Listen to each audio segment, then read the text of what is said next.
Hello Internet, and welcome to my live reaction for To Your Eternity, chapter 146.5.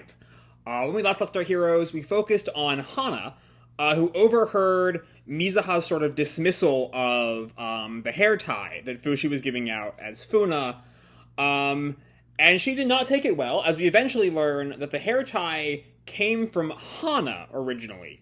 That she gave Mizuha the hair tie because Mizuha said it looked cool, and Mizuha referring to it as some silly little thing that didn't matter really set her off. Which is still a little weird, because I could have sworn that the hair tie was what Izumi gave Mizuha, that Mizuha then saw being sold at the store and led to that whole drama. Either way, she then runs into Mizuha, who kisses her. And we see that she's, like, trying to sort of manipulate, Hanna, and then she quickly turns on a dime and calls Hanna kind of useless and dull, and aren't you lucky to have me around? I'm seeing that as kind of, there's some plan the Guardian Knocker could maybe use Hanna for, but Mizuha is sort of spiraling post-Funa's resurrection, and she just sort of lashes out at anything she can possibly control. But yeah, Hanna runs off. That friendship kind of fractured now. And yeah, let's jump right on into 146.5, number 1, part 2. And we open on someone thinking, today's almost over. Gotta get back to work tomorrow. And it's Fushi, who's sort of eating a pear. And he thinks, maybe the most generic Fushi thought of all time. How am I gonna beat the Knockers? And then he sees Mimori, just playing in the sandbox. We have not seen in quite a while. And he walks over. Hi there, Mimori. Long time no see. And Mimori notices him. Oh, Fushi-sa. And then Fushi cuts her off. How's Hirotoshi doing? God, I keep forgetting that, I don't know. I don't like Hirotoshi at all. I wish he was kind of out of the manga. But we have to talk about him again. As Mimori notes, the people from the Foundation gave him a bunch of shots, and he started feeling a lot better. And Fushi remarks, really? That's great. Okay, I kind of wish he was dead, but whatever. And then he notices something. Oh, what's that? And it's like the kind of ball thing from the Record Hirotoshi chapters that he had shown Mimori. This is the secret attention-getting technique. Hirotoshi-san taught me. If you make these and show people, you earn their respect and get popular. And Fushi kind of notes that. I'm not quite sure why he wants to get popular, though. I thought, there's kind of that edge to his actions as Funa, but I thought that was more about restoring Funa's reputation than anything for Fushi. But Fushi then notes, hey, teach me how to make them. And Mimori, after a little bit of hesitation, says, okay. And as she's making them, Fushi asks, how are things going for you? Did you make friends at school? And then Mimori kind of sadly comments, it went back to normal. Normal? At first, lots of people talked to me. You see these two boys come up to her. Let's play dodgeball. And Mimori kind of gets nervous and panics. And the boys kind of look at her. What's wrong? You're acting weird. And we see that, I didn't quite remember this about Mimori, but we see that she's kind of gone back into being sort of shy and reserved, and the kids all notice this. Mimori changed again. I like the other one, but since I went back to normal, everyone started ignoring me again. And Fushi kind of takes that in and then says, how's your mother? Pretty much the same. Oh. So, I sort of blocked out a lot of the Mimori. After I finished the Mimori drama, I kind of blocked out a lot of it. Just because I'm not really just because I really hate Hirotoshi. That's why I hate Hirotoshi with a fiery passion. I think he's awful. So I'm kind of struggling to remember some of the finer details. But Mimori's mother was always kind of neglectful, right? So that was sort of her thing. She didn't really know a whole lot about her daughter. Either way, Mimori then says, but that's fine. I feel like I can really give it my all this time. And Fushi kind of takes that in and then asks, what do I have to do to be as strong as you? Strong? Mimori thinks about that. I'm not really strong. And Fushi then just smiles. Well, you seem better anyway. To me, at least. And Mimori kind of looks down and kind of slowly says, "Then, I'm glad. Knockers took my body." And Mimori reacts, "Huh? You're glad knockers took your body?" So we're seeing again a kind of... I think then that's sort of the point of this whole scene. Because this whole time I've been wondering, what are we getting at here? What does Fushi want with this conversation? And it's just more of the kind of incredibly thorny situation with the knockers. Fushi keeps wanting it to be simple, and occasionally he'll reach on a fairly simple solution. Like we saw back with 145.5, how he's like, the knockers are... It's kind of a weak act to let the knockers just take your body and run away from your life. But now we're seeing Mimori, someone that Fushi is kind of expressing respect towards, having a similar view as what Mizuha had.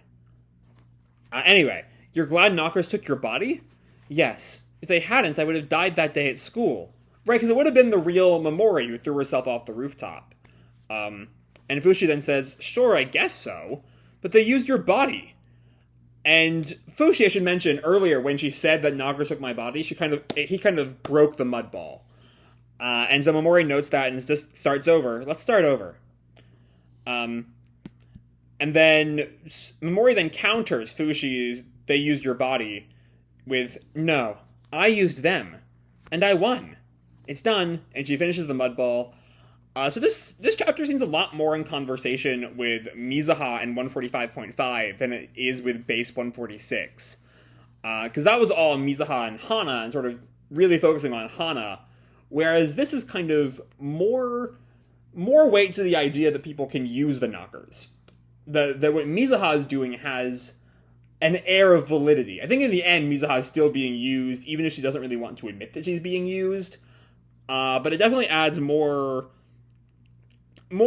caveats to Fushi's thinking, which is sort of, if there is a theme of the New World arc, it's that Fushi's mindset is incredibly simplistic, and things are just going to happen that challenges it at every corner, which is what we've been seeing for months now. Anyway, Fushi acknowledges on the ball, "Oh, wow, it's so shiny. I bet March would flip her lid if she saw this." And he thinks back to March, who he hasn't seen in so long, because he needs to just go home and say hi to his family, god damn it. And he thinks, I wonder what she's doing now. And then he flashes back to what Sadaru said, back in 144.5, I think. "So when are you going to return? In 200 years? 400? And Mimori asks, "March? Oh, my, family. Is she your little sister?" "No, my mom?" It's been a long time since we've had the March as a maternal figure be brought up. And I miss it. It's good. Also instantly confusing for Mimori right now. And Mimori asked, "You call your mom by her name?" "Oh, my family's a little odd. I mean, Gugu wears a mask all the time." "Gugu? Oh." And then he starts, gushing about his family. "I guess he'd be my big brother? You'd definitely be surprised if you saw him. And I got friends that live with us, too. And co-workers? I think that's what you call them. I think about the three warriors in particular. And a bunch of animals. Again, I just... Go back to them, Fushi. I hope it's what this chapter is leading towards. It's him realizing how much he cares about his family. And then he goes home. And Mimori just smiles. "That sounds fun." "Yeah."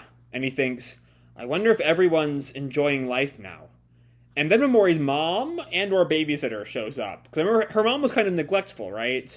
But it's too far. She's too far away for us to make out, so I can't quite tell who that is. "Mimori, let's go home." "I've gotta go." "Okay." And then as she leaves, Fushi asks, "Are you having fun at home, Mimori?" And then Mimori just smiles, "I'm gonna make it fun." And Fushi just sort of smiles with that. It's a sort of change in Fushi's thinking. That if it's not fun, he can just make it fun. That if things aren't good, he just has to work hard to make them good. Sort of a redesire, another it's a kind of motivation to push on through, that you can make things work. Anyway, Mimori does show her mom, the mud ball. Look, Mom. Gosh, what's that? Something you found? I made it. It's a shiny mud ball. What? That's filthy. Don't bring it in the house. And Fushi gets a little bit concerned at that, at Mimori's mom's rejection of the mud ball. But Mimori just turns back and waves and smiles, and Fushi kind of smiles weakly as she leaves. And then Mizuha shows up. Definitely tying this with, both tying this in with last week's chapter, but also with the chapter before that. Especially because last week just kind of ended on, as I recall, let me back up a little bit. Back up into last week's chapter, it ends with her calling Fushi. Because we have the last scene is, wait, Han, I didn't mean it like that. And then, because this translation changes Fushi's name to Imo, the letter I there could either be she starts to say something and then stops, or it's her saying Imo. I think, though, it's meant to be, she says I, and then she sees Fushi and leaves, which I believe ties this right into this week's chapter. I think. Because she's clearly in the same outfit. She's still kind of teary. She calls out to Fushi. Fushi! And Fushi calls back, huh? What's the matter, Mizuha? He's awfully kind of cordial with her after what just happened. But Mizuha just kind of cries, I think Hanna hates me now. Did I do something wrong to her?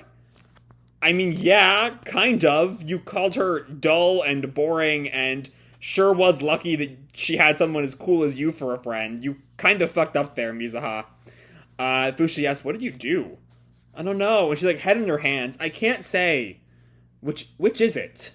Well, I don't know what happened with you and Hanna, but don't be so hard on yourself. And that little bit of kindness makes Mizuha just brighten up because she's not exactly in any kind of mentally healthy state. Fushi, you're so kind. And Fushi goes back to the sandbox, where I guess he left his mud ball earlier. Oh, hey, stick out your hand. You can have this. And he gives her the mud ball. I know it's not very good, but I just made it. And Mizuha looks at it. What is this? The secret attention-grabbing technique I heard. If you learn to make these, you might be able to make up with Hanna. It's a nice thought, Fushi, but, I mean, like I kind of said, Fushi sort of having a mindset that absolutely does not work in the modern world is sort of one of the main themes of this arc. As his mindset, as his sort of thinking is challenged at every possible occasion. But like, this is a little bit much even for Fushi. Like, that's the thing that might work to forge new friendships for elementary schoolers, not rebuild a friendship with a middle schooler. Though, again, Fushi is sort of very naive in these ways, I guess. Especially because he does not know the details with Mizuha and Hanna. But Mizuha's just kind of confused there. Huh? It's late today, so I'll teach you how next time. Bye. And then Fushi just walks off, and Mizuha looks at it. Huh?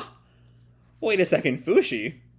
I don't think this is the answer. Mizuha has her first just pure gold moment in a long time, I think. And then just, huh? And then she calls out, wait, Fushi! This doesn't solve anything! And then she sits there, I'm still crying. Yeah. And he's just like so blank, and Mizuha runs up to him and gets mad. What kind of answer is that? Why are you leaving? And Fushi just looks at her, sorry, what should I do then? And she throws the mud ball on the ground. Fushi just looks at it, and it kind of sits there between the two of them. And Fushi, I guess not really happy at Mizuha just destroying his gift, walks off, leaves her there, and comes home. He comes home for the first time in ages. I'm home, March. Look at this. And he forms a new mud ball. Whoa, what the heck is this? It's so shiny. And Fushi just kind of grins, a shiny mud ball. Wow, did you make this, Fushi? And Fushi kind of responds, that's right, March. And he forms a new one. I'll teach you how to make them too. You'll be the most popular girl around. Really? And he shows March how to make it, and then we see March making it for a bunch of other elementary schoolers, and they're all kind of crowding around March, and March runs up to him. Thanks, Fushi. I'm so happy right now. Or none of that happened? none of that happened. Because we turn back to Mizuha, who's kind of clutching the back of Fushi's shirt. Don't hate me. And Fushi just sits there. Okay. And he makes a new mud ball for her. See you tomorrow. And she just stares off again. Where are you going? And he calls back, home. Where else? Which is the most hopeful thing Fushi has given me in many weeks. I'm all here for it. Fushi finally coming home. But yeah, this is... I'm trying to get a read on this chapter. It's definitely kind of exploring... Like, I'm trying to figure out what exactly is the point of this chapter. What has changed with Fushi? Because there are signs that we're going somewhere, right? With Fushi's utter shock at the failure of the mud ball. And then he kind of runs off and has this weird dream sequence where he gives the mud ball to March and everything works out. And then we see that's all a lie because Mizuha is still there. Which all seems to be kind of tied in this view of, Fushis worldview is horribly naive, horribly simplistic. Even with someone that, it's like March is kind of a childish enough character that, and the elementary school, and the mud balls are kind of tied to this elementary schooler mindset with Mimori, that nothing in that little dream sequence is notably false. But also the fact that Fushi's kind of kind of naive worldview only works in his own fantasy is kind of telling that something has to change. What has to change exactly is still slightly unclear, or how not what has to change, but how Fushi will change. What the right answer is unclear. As the first half of this chapter kind of ties it in with the knocker problem, in that Mimori has this sort of, I use the knockers, they didn't use me to survive, to find a new lease on life, and at the end of the fight with Knocker Mimori, and so it wasn't a bad thing that I had the knockers. Which I think does kind of color in how Fushi starts treating Mizuha immediately after. As, comparing that to, let me skim through 145.5 real fast, to find a particular, line about this. But specifically, the bit at the beginning of 145.5, where he's just like, letting a knocker handle your pain feels like, I don't know, you still haven't accepted yourself. It's like you put a bandage over a wound that never closes, that never actually heals. Is this sort of, and even before that, it looks like they've already corrupted your heart. Sorry, I couldn't save you. He's taking this kind of in 145.5, he takes this sort of almost godly role, sort of a judge that, like, I've already failed to save you, and who you are now, I cannot abide by, and I'm not abandoning you. He doesn't abandon her, but he's not going to let her, still sort of lean on the Guardian Knocker as a crutch. But then we see he has this bit with Mimori that's like, hey, I actually kind of benefited from it because I won. Because y'all were there. If y'all weren't there and I would have sort of been a wandering ghost, that would have sucked. But I did somewhat benefit from the knockers, and that kind of changes Fushi's tone with Mizuha in the next scene. As we have, he's all of a sudden friendly. From that sort of judgment tone we see in 145.5, he hands her the mud ball, a sign of a sort of equivalent friendship with Mimori. And even if, that's the kind of thing that might work from a thematic sense, Mizuha directly is just like, what the fuck does this mean? And one of my favorite Mizuha panels in a long time. That's just some quality comedy. Even in this kind of dramatic heightened sense, it's just really funny. That she's just like, takes a moment and she's like, what the fuck just happened? It's all really good. And even when she breaks it, which I think is still in reality. I think reality is still her breaking it. Though normally when you have dreams or flashbacks that got these like black borders, right?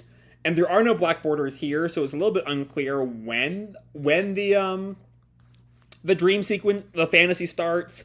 I think it's like the third row of page 10 when Fushi arrives at home. Just looking at I was actually going to see if that third panel on 10 and that last panel on 11 have the same background. They don't quite have the same background. Either way, I think the mud ball breaking is still real, because Fushi hands her the new mud ball, which he wouldn't do if it was not broken. So yeah, that's sort of my take on what this chapter was really getting at.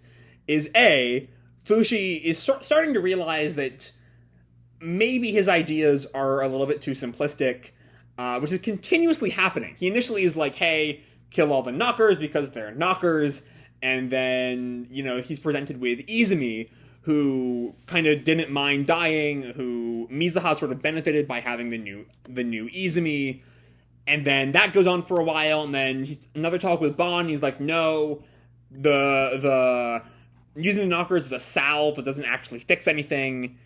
But then with Mimori, he's like, hey, maybe things were slightly fixed by that time she spent as a ghost.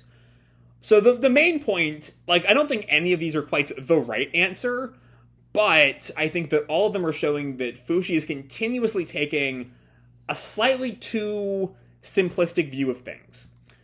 And then, of course, it ends with Fushi realizing that he needs to fucking go home. He needs to fucking go home. It's been long enough. He needs to see his friends, maybe tell them what the fuck is going on, and that way they can help, and, he can get a better answer than what he's had this whole time. So, yeah, that's sort of all I have to say for this chapter. Hope you all enjoyed the chapter and the video itself. If you did, feel free to drop me a like or subscribe, do whatever makes it happy, And remember, your life is your own, okay? Bye!